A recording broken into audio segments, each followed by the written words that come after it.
यामा इरफान अली हुई जी रिपोर्ट मुताबिक बैनुल मज़ाहिब हमाहंगी इदारा बुरा इंसानी हकम जी तंजीम जे मरकज़ी चेयरमैन खलीफ़ा मोहम्मद तस्लीम राजपूत पंहिंजे बयान में चयो आहे त रेलवे स्टेशन टंडोजाम जे ज़मीननि तां कब्ज़ो ख़त्म करायो वञे।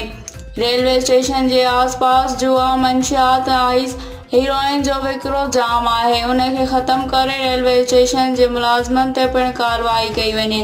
टंडोजाम रेलवे स्टेशन जी ज़मीनुनि तां कब्ज़ो ख़त्म करायो वञे।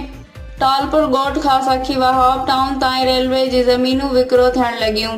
टालपुर ॻोठ खां सखी वहाब टाउन ताईं रेलवे जी ज़मीनुनि ते कब्ज़ो। रेलवे स्टेशन मास्टर टंडोजाम फाटक खां क़रीब ज़मीन पठाणनि खे विकिरो करे ॾेई छॾी, जिते हाणे होटल ठही विया आहिनि। मीर कॉलोनी रेलवे फाटक खां वठी लतीफ़ टाउन ताईं रेलवे जी पूरी ज़मीन ते वॾे पैमाने ते कब्ज़ा माफ़िया पारां कब्ज़ो करे छॾियो आहे, जिते जुआ मंशियात कैरमबोर्ड हली रहिया आहिनि, जॾहिं त मंशियात चेस पिणु हली रहियो आहे।